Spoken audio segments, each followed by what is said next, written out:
Let's kick things off with a quote that really challenges a skill we all think we've mastered: reading. Hello to all viewers of my channel. You know, that quote kind of makes you stop and think, right? For literally centuries, our reading speed has been chained to how fast we can talk. But let's be honest, in the age of nonstop information, is that really fast enough? In this explainer, we're going to dig into the science and the techniques that might just help you shatter that old speed limit. So, where are most of us at right now? Well, the average adult clocks in somewhere between 200 and 400 words per minute. And look, that's totally fine.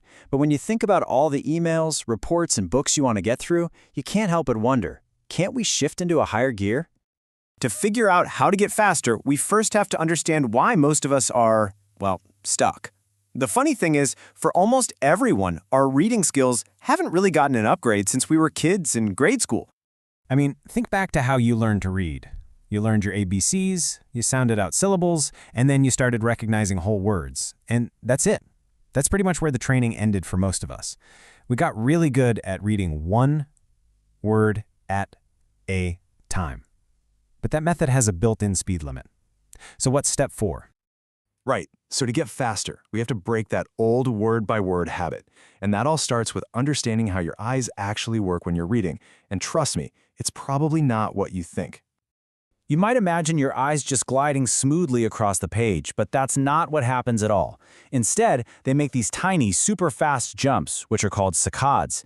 And in between those jumps, they pause for just a fraction of a second to actually see the words. Those pauses are called fixations. Now here's the kicker. You only absorb information during the pauses, not while your eyes are in motion. This brings us to what speed reading really is. It's not some magic trick or a superpower you're born with. Nope, it's just a set of techniques you can learn.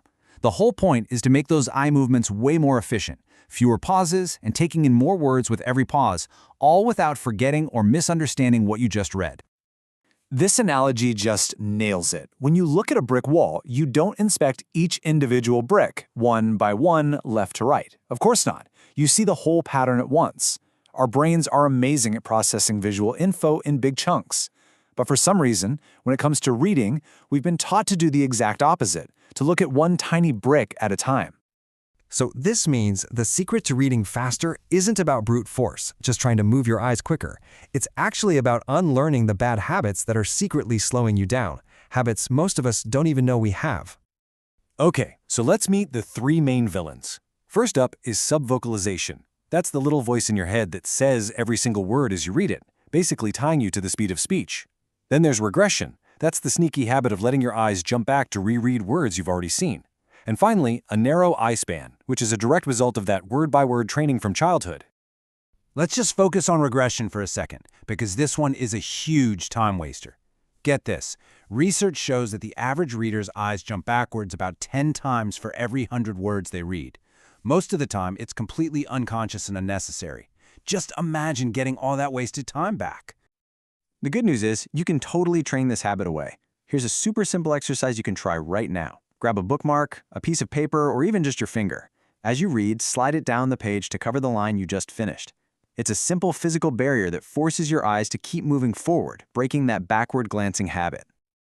Okay, enough about the problems. Let's talk about the solutions. We're going to build a toolkit with a few really powerful techniques to help you retrain your eyes and your brain to read way more efficiently. This grid of numbers is called a Schulte table, and it's basically a gym for your peripheral vision. The game is simple. Keep your eyes locked on the number in the center and try to find all the other numbers, in order from 1 to 25, without moving your eyes. It feels weird at first, but it trains you to see more with each glance, which is exactly what you need to start reading in chunks instead of word by word. All right, this next one sounds almost too simple, but it works wonders. Just use your finger or a pen as a pointer, moving it smoothly under each line as you read. This does 2 amazing things at once. It sets a steady rhythm for your eyes to follow, and it acts as a pacer, physically encouraging your eyes to keep moving forward and stop that pesky regression. Now, the real goal here isn't to be a speed demon all the time. It's about having different reading gears for different situations. You've got your normal, linear reading, first gear, then there's skimming to quickly get the main idea, and scanning when you're just looking for a name or a number. The top gear is visual reading. That's when you're taking in whole ideas at a glance. A truly skilled reader knows exactly which gear to use and when. And this is so important to remember. Speed reading is a tool, not a cure-all. It's an incredibly powerful tool, for sure, but there are definitely times when you need to slow way down and just hit the brakes. So let's be real about the pros and cons. The benefits? They're obvious. You save a ton of time, you can get through more material, and it can even improve your focus. But the drawbacks are just as real. For really complex stuff, going too fast can mean you don't fully get it. I mean, you're not going to speed read a legal contract, or a dense philosophy text, or a beautiful poem where every single word counts.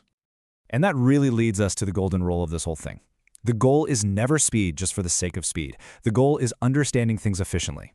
Because if you're not actually comprehending what you're reading, you're not reading, you're just scanning. Understanding always comes first.